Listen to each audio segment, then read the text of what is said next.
Happy Valentine's Day. This week we talk about how to create a relationship in the new era. And we'll talk about one common topic. What happens if one spiritual partner has a spiritual awakening and the other doesn't? For this and more, stay tuned. I don't just talk stuff and repeat stuff. I'm living this stuff.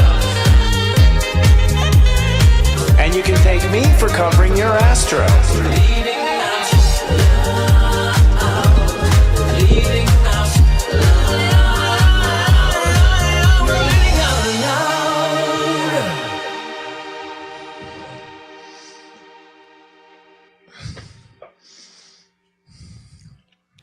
Hello and welcome to Leading Out Loud, the spiritual shift show that includes a psychic and an astrologer. Of course, will lead you in the right direction.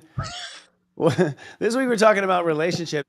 Love, it has been said, and I quote, "Love is the bridge between you and everything." Clearly, our resident Step 29 Libra wasn't trying to get in the show with that one, but this week we're going to talk about the new era of love and where things are going. Scott?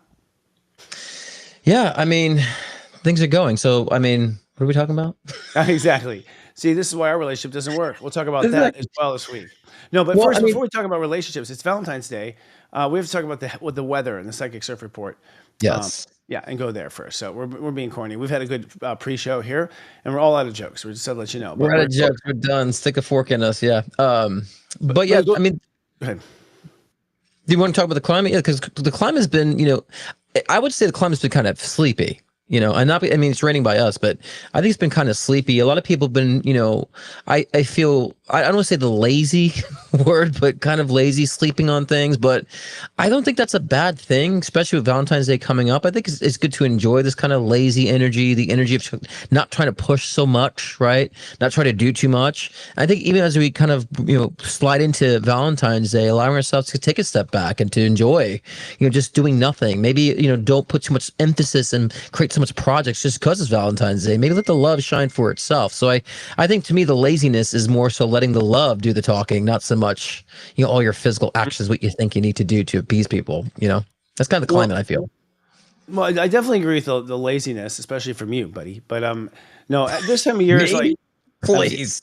But here's what's interesting. I mean, this is the same time as like the end of August, as far as it's opposite, like the beginning of August, which is usually we have vacations. So right in that first part of August, like 8/8, Lionsgate, it's real like lazy summer, lazy river. I don't feel like doing anything, kind of energy. Right. It's interesting because it's the same spectrum, it's just one side or the other. The irony is we're talking about love in Aquarius when in fact it's a Leo topic, right? Right. So that's interesting. And actually, I don't think Aqua has very much to do with love. Aqua is friendship. Leo is love. So it's a spectrum of friendship to love. Not that Aquas don't love, but then they say, and your money's on the dresser, get the hell out. That's the Aqua energy to love. Kick it out. But astrologically, what's happening is we are slowing down, first of all. Ironically, we're speeding up. So the Earth is going faster right now. And that means that we get to more than one step a day. So this is an issue for us at Serious Joy. It bit me in the astro because literally I have to do my work earlier and earlier and earlier and earlier as we start speeding up. And this is the Earth speeding up around the sun when the Earth is fixing to like whip around the side of the sun. And so we end up moving faster in time. The irony is things seem to be moving slower. Right. Paradoxical. That's really odd. But astrologically, what we're doing is we're fine-tuning our frequency. And that's what we meant. We're fine-tuning our frequency. And right now, the fine-tuning kind of came to a head literally last night or yesterday. That's right. We had a full moon ultimately in Leo. And this is the most, I'm not kidding, this Leo full moon was so sensitive, I fell asleep talking about it with Robbie on the actual recording. I sort of fell asleep. It's such a quiet, subtle full moon at 24 degrees Leo. And 24 is the Grandmaster relationship moon, or 24 is the master relationship. It's the number of Libra. It's the highest Libra you can get. So the 24th degree is the policy for relationships altogether. Right. So what this full moon was is basically perfect for a lead into the show, because this full moon was saying we're going to withdraw very gently from this policy we have been in about our relationships, and in particular our relationships to frequency, like what frequency will I frequent, and our relationships to people, the full moon in Leo, what relationship will I love? And it was a subtle withdrawal. is what happened. Yeah, but I also think it's a lot of people are being forced to like understand how they're going to respond to circumstance, Hmm. especially because like how the world is very chaotic right now, like not a surprise to me, Is it? but but right, no, it's completely peaceful, but I think that people have been more emotional, but I have found people also taking a step back, do the slowness in a sense, saying, Mm. should I respond that way, or what are they really thinking? I found more people are being more introspective that way and more objective, and I think that and there's a lot of people that are not, of course, are being impulsive, but I think during the slow period is kind of like moving through a swamp energy, this density to me feels good because I'm able to like really hear my thoughts. I'm really able to like catch myself if I'm like going to be reactive if someone cut me off on the street, which Mhm. happened yesterday. Someone's beeping Mm. at me and I'm like, and I just said to myself, am I gonna get mad? Because that usually is me, that's doing the beeping. So I'm like, touche. And I said, I'm gonna change and work on not being that way and understand a lot of times we get mad or upset at things that we end up doing ourselves. So I definitely take this time of this, slow period to reflect in that way and to not react, not to be impulsive. And, I think with our relationships too, we can find great understanding when we take that time of slowing down, and so I think this is a wonderful time for that. And I feel like the new moon yesterday too. Like, I saw a friend I hadn't seen in a while. And we were just strolling downtown, just enjoying, the pace of not having to like do anything, and enjoying the pace of not having to like, just being present in a sense. And I think people misunderstand what being present means. I'm saying stop focusing on the past, stop focusing on the future so much, but understanding how you're feeling right now, and that can guide you to the future. So I didn't mean to be long-winded about that, but No, that's good. That's good. We didn't I punch took in my at the time. end of it. Yeah. Well, I agree. Well, first of all, it's unusually so because of Mars retrograde. So what you were just talking about, how you had to slow down and realize that you're very New Yorker, like I'm walking here. Like it was, you were able to see that scene slower and realize that maybe it wasn't the best scene to do.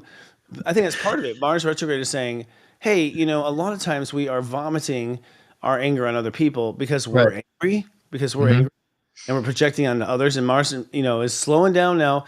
It's at its stationary degree, I think, in the next day or so, which is 17, which is a new emotional commitment that you're going to have with how your ego deals with feelings and others. So Right. that's like one aspect of it. How does my ego deal with feelings and others? Right. And some people are learning that if you're mad at someone, you blame yourself a week ago or a day ago Right. because you attracted that situation into your life in that moment. The power is not, so much in the now, which now is the present. The present is the pre-sent, what you Hmm. sent previously. That's what it is. So ultimately, this is what you pre-sent. Our power was actually a minute ago when we responded to ourselves in a certain way. Right. Pluto at 2 degrees Aquarius is at the same time doing psychic surgery on us, saying, "Hey, you're like, Scott, your bomb going to go off anyways." Hmm. Like, Hmm. to begin with, because you're upset at home, you're not happy with what was happening inside of you, or you're not feeling good about this, or you're not feeling good about that. And so by the Right. time someone crosses you off, or cuts in front of you in traffic, you're already brewing bomb anyways, and that itself drew in the person who cut you off in traffic. True, but not only that, like I also realized because how I reacted to that, like I actually am allowing myself to take a step back and like tweak the things. I feel like sometimes we just end up agitating ourselves for no friggin' reason. And that's been one of my struggles, I think, for a long time. I get agitated by the stupidest stuff for no reason sometimes. And, Mhm. and so, and so this time has allowed me to work on that better. And like, almost like, I remember when I got into a car accident, Christopher, I don't know if you experienced like a really major accident or something that was like close to death energy, everything like slows down. Yeah. And Hmm. when I got hit by a car and my car's flipping, it was like so slow motion. You're able to like kind of think and process in that, that slowness of time. I've been feeling that lately with time when things like that happen to me. I like take a step back. I'm able to process it in that slow motion time and say, I'm like, nope, that's me. That's the old version of me. So I'm not getting mad. I'm not going to be that way anymore. So I think if we can find this to be very helpful right now. If we just like allow ourselves to take that step back and look at what's happening. Oh, this is us pulling out of basically our old relationship pattern, period. Right. Because in the big arc of things, we're about to go into Pisces. And when we go into Pisces, we are shifting gears. We're actually shifting gears already, is what's happening. We've already said, I'm done with the karma of me being an asshole or this or that, or I'm done with being in this kind of relationship. We've all said, I'm done. That happened already last year. Last year was a whole year of I'm done.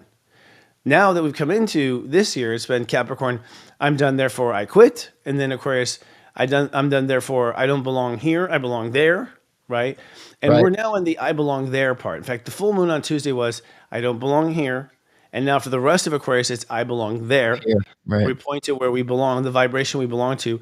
I want to be at that party. I want to be on that parade, And then in Pisces, it's the literal, like you heard, I'm switching in the parade. Like at that point, the universe, the karma starts to switch. And at that point, I think I actually said this full moon that we just had, it was like a silent but deadly. Silent but deadly because I predict the next 3 weeks, you're going to see a massive wave of breakups of business partnerships, all sorts of things because people are carrying out now this intention that they want to be on a different timeline. And Right. by Aries, it's the birth of the new we go, which is Yeah. like, it's time for we to go. Stop by, baby. And we start moving on to that new timeline. So we're literally backing out and pulling into a new timeline. I agree with that too. And I also feel like in the contrary to, the breakup energy, I feel like those relationships that are meant to be will be too. I think like something will bring them together. So whatever, like a lot of times because our ego, like we pull away from relationships that we're not supposed to be, or just any type of conditional reasons we pull away. I think those relationships that are meant to be put together will be put together too. So yes, a lot of breakups, a lot of come togethers too of those relationships that need to come together. So, And there's fated ones. I mean, and that kind of goes as to what we're talking about right. this week. Because there are tremendous number of fated relationships coming. I got to tell you, one of the themes I've seen in charts for so long has been like someone like I rarely get people in their 20s, only really incredible people actually. I don't mean to say that you're an idiot if you don't do it, but only the most incredible people get a reading from me in their 20s. I'm not kidding because they're so on top of their shift and ahead True. of the game. And they'll be like, "So where's my love of my life?" And I'm like, "It shows you've got 3 marriages. Like, what do I tell her?" Like that's always I'm always like, they'll come to me about one, and I'm like, "Okay, I'm going to only tell you this because you're young and because you're obviously out with it. The next 2 will fail." You know what I mean? Like, and that's because you have this past life stuff you got to wrap up, and the love of your life is going to be later because you've got this wrap up stuff. So I've been saying this for years, and I've been telling also baby boomer women and the next generation down who are like, "I've given up on men. I'm done. I don't ever again. I can never do it again." I'm like, never say never because the real one Right. is actually in this new era. Like, so we have many of us plan to be with someone else in the new era. Many of True. us. I mean, I would say the number is like 70-30 as far as the percentage of people who are sleeping or being with someone else next. And that next Right. is this year, right? Yeah. So I think we're seeing a huge flock of relationships. It's one of the reasons why Serious Story is going to do a love show here coming up, because we think it's going to be all about relationships again. And you haven't seen nothing yet. I think we all had these past life relationships that we set up. I personally think for me, I can just speak for myself. I know I was in heaven. I was just like, you know what? Just wait till I get through all my shit. And if I do, yeah, bring him in. Like that's what I think a lot of us decided we want to have that love on the other side of that ugly karma stuff. Well, and that's because we have to be in tune. We got to be intuitive to like what love is for us. Like even though like I was single for 10 years and like I was trying to date because I felt like I know I need to date. I was pushing myself to it. I got to date. And it's like, but I knew intuitively, I said, I'm not going to settle down until I'm 43, and I just knew that. Right. So then I'm like, you think that like, that's a long time, but it's like, I look back now being just turned 43 and I'm like, I keep saying like all the time. I'm obviously being like a Valentino here. Like, oh my God, like, oh my God. Like he was so God. cute. Like I'm so in love. Like he's so cute. But I'm 43 now, and I'm like I'm talking. Here I get the like again, and I'm talking to my partner about like moving in together and settling down, marriage, and all that stuff. And so I look back, and I'm like I really do. I did know intuitively that I wasn't supposed to be forcing myself to date. And a lot of times we deprive ourselves of feeling like because we're not dating, there's something wrong, or I'm not in a relationship now because something's wrong. It's like if you're in tune to understanding what the path is, tapping into your intuition, you'll know it's not for the now. And I think a lot of people resist that. A lot of people resist that, but no, I need it now. It's like, well, that's the deprivation we got to be working on, Well, I need it now was last week's show. Because I think if you haven't seen it, guys, go watch the rerun of last week's show. And, if you haven't seen it. Segue. I mean, and this is where we are. So, to wrap up the Psychic Surf Report, I'm predicting very calm skies now for the next 10, 15 days. Like, it's going to be sort of like slow down to very boring, because you have to get to the very little tiniest nuances. What I've learned in the years I've been doing this on camera is the actual change. When you change your life, it's so quiet. You're not ever in a place. It's never when your life is loud. It's never when things are going crazy. The change happens at the tiniest, most subtle moment where you're like, nah. And when you say nah, like just a nah, that was actually the goodbye forever kind of to that timeline or whatever. So we slow down to just ridiculous quiet, slow, because we're going to do psychic surgery and very subtly unplug. And once we go into Pisces, this is it. Unplug from really ultimately, and we'll talk about it next week, where you're not compassionate to yourself. Right. So what do you look out for? Like, look for inside of you between now and the next show. Look for inside of you where you're being just, it's not even too hard on yourself. It's just hard on yourself a little bit where you could be nice, and that alone is what's holding you on. We are at the very, very core, quietly punishing ourselves for something. And so look for that quiet punishment. At the same time, that quiet punishment is also you saying yes to serious joy at seriousjoy.com. No, but really, serious joy is what we use, which I branded. I've decided to take a spectrum of the consciousness, call it mine. So everything from step 20 to step 29 Leo is now ours. We own the copyright to it since the government doesn't believe in astrology. We're like, fine, we own it. But really what it is that it is the part of great, immense joy. So in the end of Aquarius, we actually are looking for immense, roll your eyes in the back of your head. Oh my God, joy. Okay. Serious joy. And then at that point, there's that, well, why don't I have it? And then we go into Pisces. It's like, because you're hard on yourself here, and here. Right. I'm glad I set you up for that advertisement. That was brilliant. Thank you. I'll just we can only read the script that way. So yeah. That's right. Last week, I don't know if you all know, but we plan our shows. We actually do. And we do a good job. We plan it 5 minutes before we go on the air. And we're very thorough. We're very thorough. And last week's show was about sex. And we did kind of modern. We did the sex first, and then we talked about relationships. And that's how we're doing it. This week, we're going to talk about relationships. But before we do, I want to address an elephant in the room. Which is something to that effect. After the show, Scott, I went back to my desk where I work hard every day.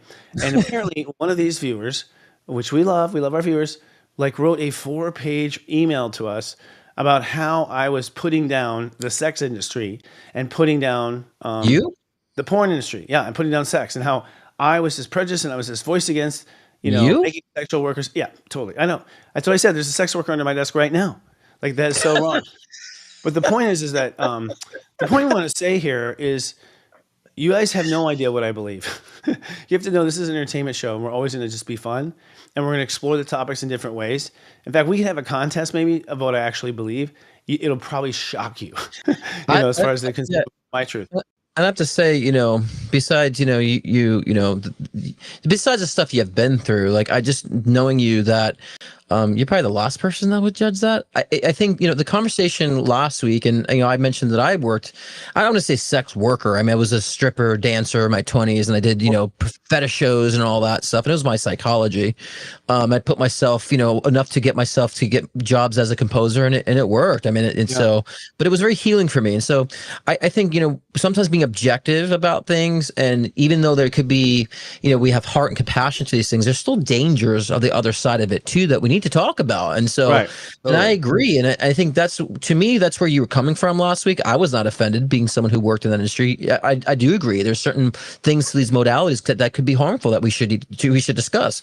Just like sugar can be harmful, just like all these other things. We need to be objective to understand that. So yeah, you'd be the last person to me that would judge anything of that nature, No, and particularly with porn. I stand behind it. I think if porn wasn't on the internet and searchable by a 2-year-old, the world would be a different place right now.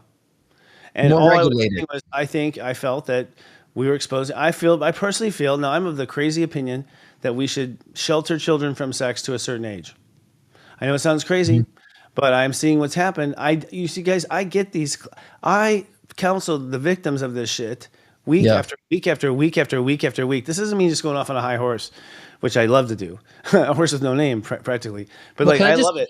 I just want to step in though. But you and I both victims of Yes. that at a child Yes. young age. So this is Totally. coming from two victims of sexual abuse as a child, as a young age. This is coming from people who have been through that. So I agree, because I think that children should understand the nature of their body and sexuality naturally on their own timing. You know, Naturally. right. It shouldn't be suggested like just all four false in your mind. It should be very much, especially when they're vulnerable to understand these things. We don't need entertainment to be a representative of that. So I think it should be regulated for adults. It's great for an adult and those who work in those industries, but we just need to regulate for children. I agree. I'm very sensitive to that. Especially I'm very sensitive to when I see women being degraded and a lot of these things. I want to protect women for some reason. I've always been that way because I'm a mama's boy. And so, even though I know some women choose that too, but I just think a regulation for children. I totally agree with that on you. Children should discover organically their body and those around them and with their peers. It shouldn't be, shouldn't be that way. influenced. Yeah, yeah. Yeah. I had a sexual predator as a father, and I remember I asked him, Dad, what is the porn? And the next day there was a VHS tape of Deep Throat, the video, the porn on my desk. Wow. Like start with Deep Throat, which was not natural. I mean, like, if you see that film, it's not natural. He just put that on your. He just like randomly just put that on your desk. He had it first of all in his files, like somewhere. I don't know where they were locked up, but that film. I don't know if you've seen that film. It's like, you don't start there. That is the point. That is the predator. That's predator energy. It's like, and porn has done that and used that. Of course, I think it's what makes me a great counselor now of sex, is having gone through that kind of influence with my father. Exactly. I can talk about it now, whereas before I was so humiliated to talk about it. But the point is like, that is what happens. You have, you have men like that who the porn is not enough anymore. Right. Something more stimulating, like actual, and so I just feel like we have to be careful with it, in that regard. So I stand behind that to the viewer. Please, people, don't read me 5-page essays, because really what you need is a session, and our staff can't keep up with these or just put it in Chat GPT and tell it to summarize. That'd be good too. Yeah, But- I understand. but- Most of the time they're getting things off their chest, and so to that viewer, I understand you're getting things off your chest. But you also have to understand we're a company that cares, and so we read that whole thing, and then we escalate it. It's like I have like 4 people that had to read that whole thing, and it's like unfair to us. That's all I'll say. Yeah, and I think it puts you on defense when you're not in that position. But I think we have to understand it's like alcohol is like, it'd be great. So we could have a glass of wine here and there, but that doesn't mean that there isn't issues with alcoholism and alcoholics. So we're discussing the downsides of what can be a bad influence. It doesn't mean that it's the thing itself is the bad thing. I think that's where it's always gone too far. Got lost there, I think. No, but we have, and we got lost in this week's show. So last week we were talking about ultimately sex, because sex always starts everything up. Like, see, everyone's all excited, they're watching, and our ratings went way up. Now we're going to talk about relationships, and where relationships go or don't go, and how they go. Because relationships have gone through quite an orchestra of change, and I argue it's all due to Pluto change that your relationships did this. But before we do that, I have to say, I myself, friend, have actually made a product that love, being the bridge between you and everything. You can actually learn how you are just from astrology. I mean, the planets themselves say so much about how you are in relationships and how you are in dysfunctional relationships. And I have a little product that is now free at SeriousJoy.com called the Love and Lust Report. Have you ever heard yours from me, actually, Scott? Have I what? Have you ever heard your Love and Lust Report at Serious Joy? I haven't heard mine. No. No, I know why don't I have it? I need to get it. It's there, and that's what we're saying. We're exploiting this moment to talk about the Love and Lust Report on SeriousJoy.com. This is actually our pilot technology, where we can create a customized reading with 100 to 500 audio files. Okay, so this has been my dream, is to create a full-on reading from me. But the Love and Lust Report ultimately is 20 minutes where I talk to you about how you are with love and lust. We just had a new person, because we have this new wave of people that have come to work with us in this next round, and they're all blown away by it. It's very good. I channeled it in 2010. So it all just kind of channeled, and it's a hard thing to do, because you have to make it look like it was all shot the same day, and it has to all sound the same, but it puts together these different audio clips that makes a full-on reading for you about how you are in love and lust. Wow. And I actually think I was making it for now, because now is when people are going into it. Right. It's something that's free. We're eventually going to sell them one off, but you can get it for free when you sign up for Serious Joy. It's in our reports under astrology. Just click Love and Lust Report. You'll hear me walk you through, and it's one of those things that if you're in a relationship, the biggest thing that people tell me is women is they're like, yeah, I sat my husband down. I made him listen to that shit. You know what I mean? Like, you know what I mean? Like, see, this is what I've been trying to tell you. You know what I mean? Like, see, it's like I found a way like sort of orchestrate. And I talk about the biggest thing about the hook of this thing is that I open the reading with the wrong person you always end up dating. Right. That wrong person, because people tend to fall into their lessons before they fall into love. So, well, I'm gonna get mine done then. Do I was have to gonna pay? say, can we bring it up again to sell it next week, and you tell me what you thought? I'd be curious. Yeah, I need a VIP. Yeah, totally. Yeah, VIP. Well, it's actually called SOB, Secrets of Birthdays. So internally, we're like, it's the SOBs. I know. That's perfect. The sons of bitches. So this week we're talking about relationships. So seriousjoy.com, by the way, for that. Free on $3.99. It's free in the show. Wonderful. You know, you can go deeper with your personal astrology and things like that, but let's talk about the evolution of relationships themselves. You know, Pluto, I think that Pluto, this is my astrological pitch. Pluto is generation because it's the slowest moving planet. Okay. So Pluto being assigned from 10 to 15 years. All right. So, it's going to be, in this one, I think 18, to be honest, like almost 19 for Pluto in Aquarius. And so what you have there is a whole generation. Pluto is sex. It is the sign of sex. It is Scorpio. It's when you open up or don't open up. It's, who you want to have sex with and what the laws of sex are around, so mating. And God does use sex as a lure to your lesson, always. So the one you were like crazy, I don't want to say it, but I will. The ones you're just dripping for is usually the lesson.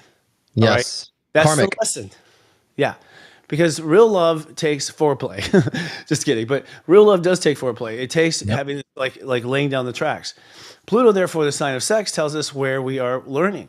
So like the Pluto Virgo generation, which was like the those born in the late 60s. Okay, so you had the summer of free love. Pluto was in Leo. Okay, Pluto's in Leo. You had the baby boom generation. They go out and have sex with everybody. No rules around love at all. Then Pluto in Virgo.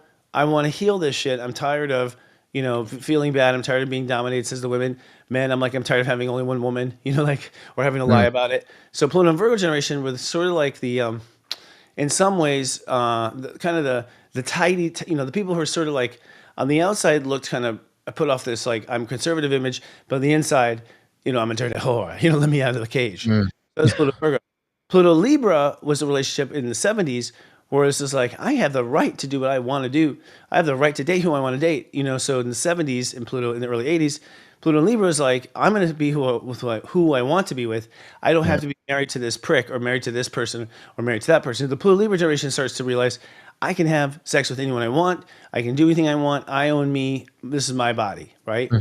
Pluto and Scorpio is, okay, fuck it. We're getting divorced, right? So Pluto and Scorpio is like, we're going to do anything kinky, anything wild that we want to do. Anything's on the table, including gay. So gay comes out in the 80s. And that's the right. We're like, nope, that's it. I'm gay. We're here. It was out before, but it wasn't out until really HIV. That's really ironically. And Pluto's also death. So upon death comes this idea of a lot of people who were like little towns did not realize preacher was sleeping with altar boy. They really didn't. It was just they were in their cloud. Pluto and Sag, therefore in the late 90s, was more like the philosophy of sex. And so this is when you had all these words come out in the late 90s. Like we're going to talk about those words today, but it's like that's when we started being philosophical about what we have the right to be. I'm a this but not that. Thriples came out with Pluto and Sagittarius. Terms like that, terms like thriples, polyamorism, all that came out.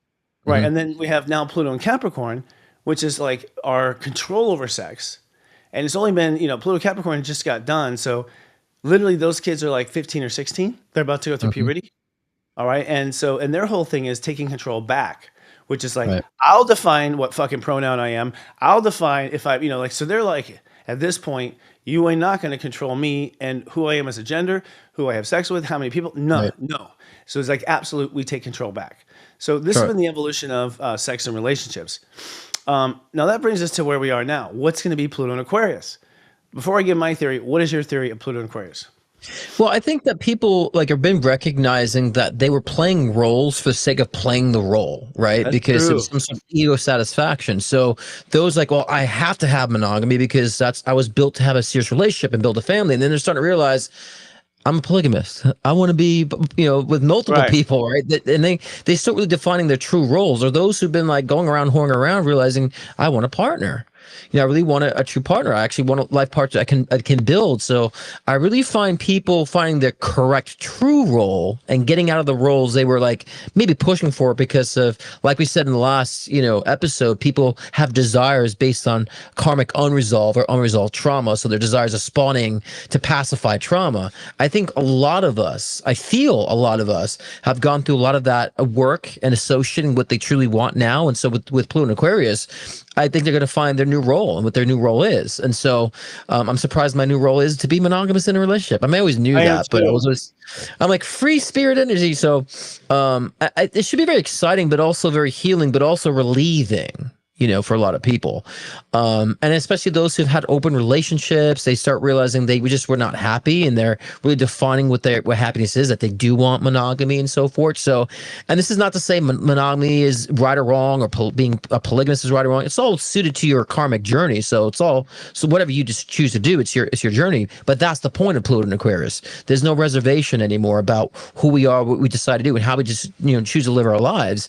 I think we're going to be embracing of that now. And the different dynamics of our relationships, are going to be a huge reflection of that, and how we interact with other people too, or accept or embrace other people. I think that, at the very core, Pluto and Aquarius allows us to nano in, because Pluto allows you to like separate all of it, to the very like little piece of it. And that piece of it is, what is the vibe I'm attracted to? So I think people are on the search for the vibe, right? Whereas before we're search for the breasts, we're search for the income, we're search for all these other things besides like the actual vibe. So I think we're getting down to the actual vibe, right? Yes. But in that context, Aquarius is also where you can detach, right? And what's crazy is like this, in sex, people are like choking themselves out, that whole thing. Like there's people who will cut themselves off from oxygen. Right. Robin Williams allegedly died this way through masturbation. Apparently, it was an accident. I mean, it was an accident. Whoops, you didn't mean to do that. Right. But yeah. Because he was getting an extra high off of cutting off. So like when you cut off, you get like this weird high in the other areas, and that's true with. So I think a lot of like group sex, and I think a lot of these extreme sex is actually they've cut off from the heart. The body high goes higher. And they're going off of adrenaline rushes, and they're going off of other kind of rushes that are not Leo. Pluto opposite of Pluto Aqua opposite of Leo, not Leo rushes. The other part art, the other part then love, and I think that this getting high, so to speak, off of detached love sex, is going to come out in the form of robots. Okay, I think you're gonna have a problem with man fucking the robot at home. Like the wife's gonna be like, "You've been screwing Rosie again." It's like we're gonna have total robot sex. Right. Well, and before you get into the two, because I just want to dovetail, because the absence of love creates these addictions, right? And so when you have that absence of love, then you get so fixated, you need more because it's superficial, it's mechanical. Right. So all right, I got the dopamine rush because I watch porn. Now I need it again. I need it again. And it's very short-lived. Right, exactly. And that's why it turns into an addiction, because the absence of love. And so I think a lot of people, and there might be a dichotomy of people where they start going down that path of robotic and AI, of love and AI and stuff like that. And then others are saying, no, like I've been in the absence of love for so long, I'm bored, I'm tired of this, and giving up the porn. And, because a lot of people, men especially, watch porn. It's just like a normal thing for them because they're not going out and being a whore. They're just, so they're starting to recognize, I've seen a lot of men that I've worked with just wanting to put it away. I'm like, they're done with it, wiping their hands with it, in a sense, and saying like, they don't have to have that reliance. They don't want to have that fixation on it because they've relied on that as a laziness. And we talked about this last time about like our culture being very lazy and, going more for that instant gratification. And we did talk about foreplay, and I'm glad you kind of mentioned that figuratively about love. Yes, love takes a nurturing phase to it. It's not all like all in. So, but I think a lot of us collectively have experienced I think that's why the narcissistic and twin flame ideologies have become so big, even though it's annoying and a lot of it's kind of inaccurate. I think it's great because it's showing where we're standing as a humanity, that people are recognizing, hey, wait a minute, I'm too empathetic. And we'll get into that in a minute too. Or I'm too giving, or I'm not loving myself enough. So that's been a huge breakthrough and awakening for a lot of people lately, to where I think, not what I think, I see and I feel and I know people are now grabbing onto relationships that are truly meaningful for them. And so, and that's those the other are side of it. Aquarius is multidimensional. So you have this lower frequency, lower as in higher consciousness is not there. nor is oxygen. You're choking yourself out. Like Right. oxygen and higher consciousness are both missing. And I think you're right, by the way. It's short lived, so it becomes addictive. And I think there's going to be people with, Facebook goggles on who are just like in virtual bars and playing with virtual people who are, wherever they are, quite not who they pretend to be, right? But those are where the narcissists are going to go to. To me, that's where all the narcissists will go into the controlling aspect, and the people who aren't love will be in the real relationships. The stalker. Yeah, we'll put those only the narcissists person in who is being artificially stimulated. I'm sure. I mean, you'll have like devices that go on your genitals. That it's all gonna be virtual to where it feels like you're being groped by the right person, right? Aroma generators, right? The mist and must generators. But then you have the other dimension of this is you have not had an orgasm, honey, until you have felt kundalini. Kundalini, which is the higher vibration of love. Yes, there's a higher vibration of love than we live in now. So according to God consciousness, this is the shitty love that we get now. The shitty, barbaric, black and white love is very, very shitty. On the grades of love, this is as low as it gets. All right? And there's higher consciousness of love to where you can have a joygasm where the energy comes from the base of your spine and blows out through your crown. So the universe is watching people have orgasms. There's a whole nother rainbow kind of love, apparently. I hear about it, but it comes from actually compatibility. It comes from the fact that you bring your frequencies together. It comes from the fact that you are aware of frequency to begin with, and you're aware of your body. It takes a higher consciousness to even have this sort of joygasm. But so but those joygasms what really creates joygasms in that sense to me is just being free. If you think about your sexual interactions, when you just feel free with somebody and you feel like you could be yourself, that's orgasmic, right? When you're not overthinking, especially those who get that orgasmic nature when they're skydiving. They're free. They get this rush, this impulse. And I think that's truly what love is that freedom. It's not judgmental. It's not critiquing. It's not we're embarrassed or insecure. And so, a lot of people say, oh, I'm in love with them because, they make me feel free. I'm like, they don't make you feel free. I said, you're allowing the circumstance to be free because you're comfortable and you understand it's what you need. It's not them, So, I think this is spiritual, though. I think you don't feel like there's a spiritual. I agree with what you're saying. That's what I'm talking about. But that's what I'm talking about. Freedom is like step one. Like if you don't have freedom, you ain't never gonna get anything cosmic. But I'm talking but true freedom though. Like how many people can really be free of insecurities, free of overthinking, free of trauma resolve or trauma impulses? How many people? I mean, that's why we're here is to resolve that shit. Right. And so when you bring that into love and you're loving relationships and you're not schlepping that baggage along or schlepping that deprivation along, you feel free. That's where the love really can exist. Right, because they have space for love. It's hard for love to exist with all those other parameters. I think you're saying so. Freedom, I think you would say, is the 80s. Okay, so like you're actually laying out the next thing. I'm talking about spiritual freedom. I'm not talking about liberation. I think all together, the soul has to be free all together from man's laws, from God's alleged laws, from anyone's laws, even from your own self-judgment laws. You have to be free. I agree. And how many people are like spiritually free that way? That's why we're in business. That's why the spiritual communities are rising because people are starting to out that they might be liberated, but they're not free still. And so that's the freedom I'm talking about. It's the spiritual freedom of the karmic bondage, the traumatic bondage, and all the expectations that we're talking about. Freedom for all that. Agree. That's where where love can exist. I agree. I completely agree. Onto the relationship part. Decoupling and parenting and marriage in the 80s, that was the first spark of freedom. Okay, so divorce is the first thing, and that's how relationships have changed in my life. In my life, I watched 1 out of 2 baby boomers get divorced with Pluto and Libra, where I was being given the empowerment of doing relationships the way I want to do them. Then we went into same-sex marriage with Pluto and Scorpio, where it's like, no, you have the freedom actually to marry your own gender, or you have the freedom not to be with your own gender. Like, that's cool. You do whatever you want. Then we had also at the same time the demisexual, which I haven't even heard this until this show when you guys are prepping me. Demisexual. Yeah. This is where Demi Moore comes from. It's like, which is only people you have an emotional connection with. So like, typical Scorpio, reality, 2 extremes. 1, I can sleep with anyone. 2, I'm only sleeping with the one that I have emotional connection to. So there's actually a division there of that in relationships. Now where we're at is polyamory. And according to a study from the frontier of psychology, 1 out of every 9 people have engaged in polyamory at some time. Now, y'all, the numbers need to go up. It's going to be poly. You need more like 7 out of 9 if it's going to work. But polyamory seems to be like the latest thing. even to the point of my son's generation. Like I hear it all the time from my son and his friends, although ironically they're all living in single relationships. You know, I don't see them. I'm like, son, this is not what a whore is. You've been home every night with your wife. You know, like you all need to be all, throwing things. But polyamory is that's the Pluto Sag generation. They have the right to take on whatever type of relationship they want. Sure. And polyamory apparently is, if I'm not complete, but you're gonna basically, you can have many at once, right? Now here's the thing. I think we are polyamorous by nature of spirit. Because I have met all my past life wives and I still love them.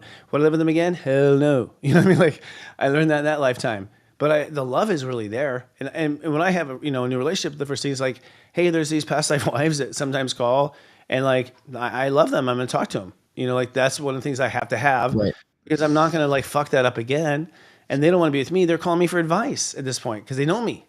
And they're also want to give me advice. Half the time an ex past life wife is like, Chris, you know how you are. You know what I mean? Like type of thing. And they'll be the ones that bring that advice. So I kind of saw polyamory, that concept sort of bubbling up, already. Yeah. Yeah, I mean, but I think that's kind of very much indicative of Pluto and Aquarius, right? And not to say that polyamorous relationship is what's going to set the tone. That's not the point I'm making. The point I'm making is this a reflection of human consciousness. However way it's going to bring people together and, bring people more collectively focused. If it has to happen through that way, which is through sexual relationships, so be it, right? But I just think that's just a manifestation of Pluto and Aqua, people coming together. And so if people are able to come together in the most vulnerable states when it comes to sexuality and love, then that's great. It's a great reflection of human consciousness and how we are coming together in that sense. But I think we have to stop judging the expressions, whether it's monogamy, polygamy. You do what's good for you, but understand everything is part of creation. Remember that one time some guy gay bashed me on one of the episodes, saying like bashed me because I was gay and saying that like being gay stops creation. And I'm like, being gay is creation. All these anomalies in creation spawns from the evolution of human culture. Okay, honey bunny. So I'm sorry, if it was creative, a gay man probably did it, or a gay woman. Like, gay is actually so free creatively that a lot of the most creative arts come from people who are gay. Right. So, but we have to, and that's what I'm saying. Like, we're getting to the point of judging the roles, the expressions, understanding like it all exists. That's part of creation. It's part of evolution. And so, I think it's more about how do we stand in it, but also how we can support others through what they're expressing too. That's the point. We've been so look at the religious karma we talked about the last episode, right? Keep referencing the last episode. All that judgmental. It's got to be a certain way, and it has to be certain roles, and we're breaking that down. I mean, we're busting that through. I think I've been calling it pluralism. Like I believe. Here's the truth, y'all. We've been in polyamorous, anyways. Like, because I talk to you women, you tell me the truth when you come on these readings. Okay, that you've been masturbating about this guy. And that you've been thinking about that guy, and you're married, and you're tired of him looking at other women. So you're like complaining about it. It's like, what? You just told me you were masturbating. We all, when we were having sexual fantasies about other people, polyamorous right there, like you are energetically connecting to them. By the way, if you have a sexual fantasy about a person, they are receiving that energy psychically, telepathically. They are receiving it. There's no way, that you cannot not, right? And they're either getting it through a dream or whatever. It's happening. There's a union going on a higher frequency there, whether you pretend to or not. So just going to call everyone out on that one. And I've had, because I've had psychic girlfriends, they literally be like, "What the fuck were you masturbating?" Like I'll get yelled at about fantasies. It's crazy. But the point is like, I'm like, yeah, it's safe. No, I picked up that stuff, But the point is, we already are, and I think we have to give ourselves permission for that because. This goes on to a topic we're going to say about, if you're not with someone who's spiritual enough. The truth is that we're working on our shit with 100 people, 100 that we're working on our shit with. Each one has a little nuance that you're working out stuff with. Some go to romance, some need sex, some don't need sex, some need to know they could have it but won't take it. There's all sorts of different ways. And I think that, it's wherever you are with all those relationships, whatever step number that relationship is in. Because I think relationships go through steps from 0 to 11 also. And so that step, that relationship may be on step 25, which is way after it was romantic, way after it was sexual. So I think we have to just acknowledge, I agree with you, Scott, we have to not judge. And I think we have to not judge ourselves. It's okay. You're in this mind game with 1,000 people. Now there's some extremes we want to bring up, like, sexual abuse in relationships. Like it looks like we're working the abuse out, right? We certainly are, as a culture, talking about what's right and wrong and who's right, what people's rights are. We have kind of a scale. I was talking about, we have a Kinsey scale. was the old scale. We almost have now, a new scale based on from like boring to narcissist. Like it starts with like the people pleaser, like someone who's always nice, all the way up to the narcissist, right? Like people pleaser, codependent, narcissist. That's the scale. And I would say that most of America or the United States, I can speak for the world, was on the codependent scale when I was, came into play.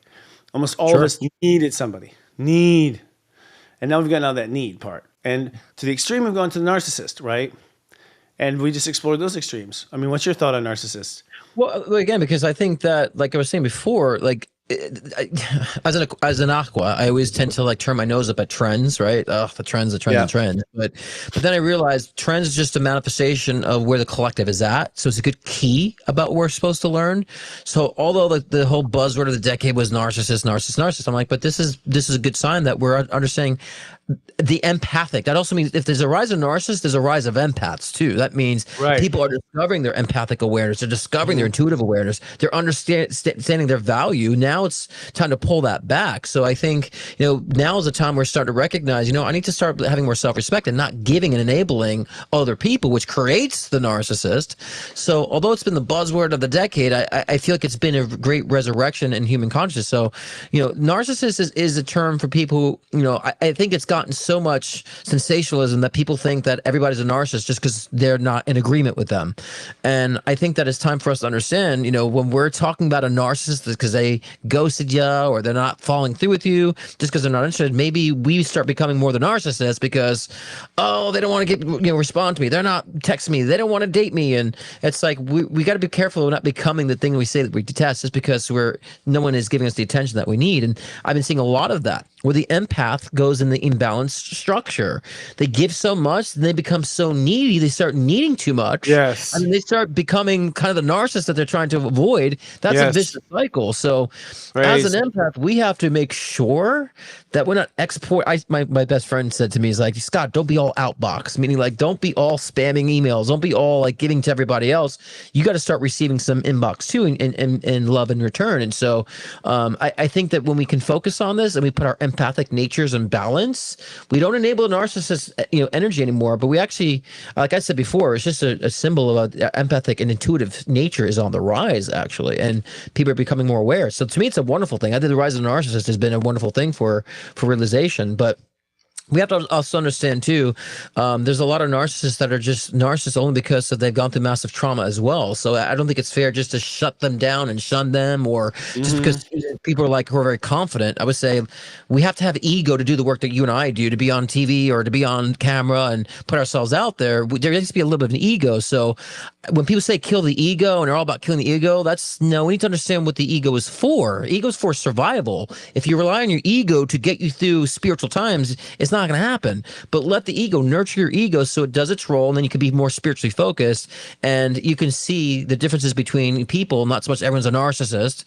You can be more intuitive. And so I think it's people just use it as a cheap shot. I'm sure you had a lot in your sessions too, right? Saying I'm dating a narcissist, and it's always like, and my last one was a narcissist. And it's like, yes. But also, here's the thing. I mean, we can't go deep on this now, but 9 out of 10 women who are dating a narcissist were the narcissist in the past life. 9 out of 10. 9 out of 10. Okay, so it's your turn to see what you were like. And in most of relationships, you have flipped genders. So you were the man, there's a gender flipping. So when it comes to like a true twin flame or a true soulmate where you powerfully change each other, you flip genders and you flip roles each lifetime. So So you were the narcissist. You were the man. You were the one sleeping with your slaves as forefathers. You know what I mean? Like it was you. That was the last time Pluto was in Aquarius. Last time Pluto was in Aquarius, it was with the American, Revolution. Benjamin Franklin was a hoe. Okay, that guy was not allowed in France anymore. Thomas Jefferson was sleeping with his slaves who were under 15. Okay, ironically, George Washington was very loyal. He was a Pisces, and he only loved Martha. So who would have thought that? A Pisces single. So that was a revolution back then. That was an evolution back then, and it always happens. It transforms. But we want to now talk about relationships that are where are they going to go in the future? That's the question. Where are they going from now? How's it going to be? But first, a word from our local sponsor, Scott Cruz. And global.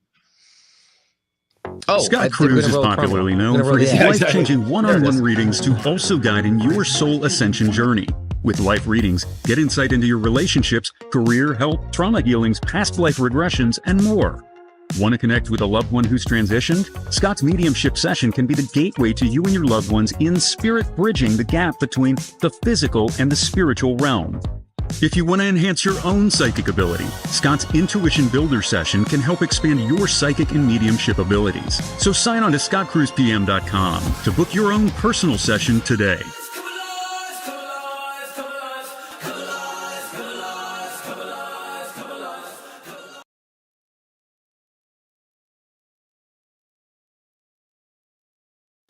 And that, is it Come Alive that you're singing that? Yeah, it's Come Alive. It's my song, Come Alive. Yeah. It's like, I always see like you dressed in like something scampy with like horns, like singing Come Alive as you just walked out like a prince. I don't know. I see this weird religious thing when I hear this. Yeah, I know. And then this other thing comes in. No, I'm kidding. Well, that was actually, those vocals, like it was 20 of my vocals that I sang over and over just to get that effect. Yeah. Certainly what I hear when I hear Joygasm, I think of that song, Come Alive. So the host muted me. So what will happen with relationships in the new era, especially with so many people having spiritual awakenings? Well, the good news for those who are on a spiritual path, a survey conducted by the Kinsey Institute, the same bastards that said we're all bisexual, found out that individuals who engage in regular spiritual practices tend to have slightly more fulfilling sex lives than those who don't. It also shows that more spiritual conservative or religious individualistic people often report lower rates of sexual satisfaction. So, there's a lot of tools we have in our tool belt for light workers. We have astrology that can help you with long-lasting love. And when you find out that you've been dating all of your problems, you'll realize that. We have great love stories coming up and awakening, I think, right now. I see tremendous love stories that were interrupted by the destruction of Atlantis. So I see, my third eye sees the love of my life in Atlantis coming back, or the love of my life in Mu coming back once we were restored to the high vibrational love. We have to continue the story. If we were at high vibration, we crashed, you fucked up, you got in the middle of my marriage, and now it's going to come back. So I think we have a lot of past life returns coming up. And the other question, this is the one, that big one we should wrap up with, is what happens? I get this all the time. Women are married to men who are not spiritually awake. That's the common. They're not spiritually awake. And they're very confused. Yeah, I think that we have to like kind of put an emphasis on what spiritual awake means, right? Because it doesn't mean that you have to like always have someone who has the same perspective as you. I think the more spiritual awake you become, you probably would be with someone who maybe doesn't see things the same thing as you and understand the diversity. So this is usually the case of, not to interrupt, but I just want to add, like, this is usually the case of a man who, and I hear the story, I've seen it, who I've seen him, she drags him to come meet me. And she's like, oh my God, I love you. I'll meet you. I just can't wait. This is my husband. He's like, huh. Like his attitude is like totally kind of like, yeah, I'm here for her. It's like being drugged. It's like for a woman being drugged to a baseball game. Yeah, but what I'm saying, like, is I think people put so much emphasis of like they've had an awakening, and that lasts when they have this. It's like when someone gets saved, they like preach Jesus, and all of a sudden that fades out, and then they start living normal, dense reality. So I find a lot of people in relationships, and it's like it's because of your supportive husband that's been there for you. Right, you had your spiritual awakening. So because he doesn't like dive into spiritual modalities, somehow now you think you got to move on. It's like it's because of him. So spiritual awakening is a personal process. It's not about you diving into quantum physics or the different level of mysticism. Spiritual awakening means that you're whole. Spiritual awakening means that you understand where you've come from in previous incarnations. You understand where you're going. You understand your intuition. That's a spiritual awakening. And then a spiritual awakening also means that you are embracing your humanity. You're embracing the human, experience. So I think that the more you become spiritually awakened, you'll realize that everything is fitting, and probably more so, you become more appreciative, and you will understand, my partner has been supportive of me and loving of me and been very open to me to do as I please, express as I please, that he doesn't have to understand all the spiritual and mystical terminology, because he could be spiritually evolved and just not conscious of that. There's many people who are spiritually evolved and have wisdom. They're just not so conscious of spiritual lingo and terminology, because we're all spirit. We're all spirit anyway. But but let me speak to the contrary. There are cases to where one has a spiritual awakening. They realize and recognize their worth. They realize and recognize the things that have not been serving of them, and they might wake up in a spiritual awakening and say, this is the wrong partner. So your spiritual awakening should be a clue about that you're making the wrong decisions or you're with the wrong people. Then you will exit those relationships. But the very fact because you had a spiritual awakening and someone else isn't using the same lingo is not the reason to walk away from a relationship. You're right. Good distinction. Though in that case, they're using spirituality as the excuse for what they don't want to look at. So I've seen that. I've Right. also seen, here's the thing, y'all girls, spirituality is from the heart up. There's no sex. There's no sex in a spiritual relationship. There's no sex. Okay. Sex is in the barbaric. Okay. So you want great sex, you need someone barbaric. You know what I mean? Like that's the intensity. In fact, if you have someone spiritually high and someone not spiritually high, the sex is better because the high to low that you go through in that moment is more intense. So I think the mistake is thinking that the romance and what Hollywood has talked us into should be between two light workers. No, that's actually quite boring. Two light workers don't even need to even look at the genitals. Two light workers can go there just vibrationally, right? So I think we're confused in thinking that there's like deep barbaric root chakra love in spiritual relationships. There's not. You know, that's the whole point of becoming barbaric. We were tired of the boring in heaven. Like, I want some barbaric, you know? So there's that. There's also, I often find that a lot of women who are married to non-spiritual men are here to do great things, and to be great spiritual leaders and to take back the divine feminine. And you're going to need an anchor, girl. You're going to need an anchor. These men have come to anchor you in most cases. They've come to be your rock. And yes, they don't budge, but I'm seeing the men budging now. Telling you, I've seen the last 4 years, these men that were not listening, not being a part of it, are like, she might have something to this. And the reason why they married was because he's not going to trust anyone but you to go there. You're the one that will be able to translate it. You're the one that will be able to talk to him. He will listen to you over time. You want to see if you're going to go too far with it. It was kind of hokey at first, but like always, my wife's got a point. You know what I mean? Like they are coming to that. So I think a lot of times the woman needed the anchor. They needed the rock because they were going to go do great things. They needed the man that was going to look out for the barbaric when she's on stage. They needed the man that was going to look out for the low vibration when she's blossoming as a leader. And, you know, he's not going to understand that. And you're not going to understand why he likes, you know, fucking race cars. Right. I think it's just part of the way it is. Yeah. I think just men are becoming more, because I said, you know, we're going to have a rise of a divine feminine moving forward as we rise. And that means, when I say divine feminine, I'm talking about we all possess divine mass and divine feminine. And so putting that in balance. So a lot of men are tapping into, and divine feminine is that nurturing ability, the creative ability, the sensitive ability, the psychic ability, right? And so I see a lot more straight men, as being a gay male, a lot of straight men being more into that. Me too. And I've been having a lot of straight male clients. I'm just like, you know, all right, here's a skeptic that some wife sent him to me. And he's like, no, like a lot of these men are really developing their psychic awareness, their emotional awareness. So I've been seeing a great, evolution with that. So I think that's wonderful.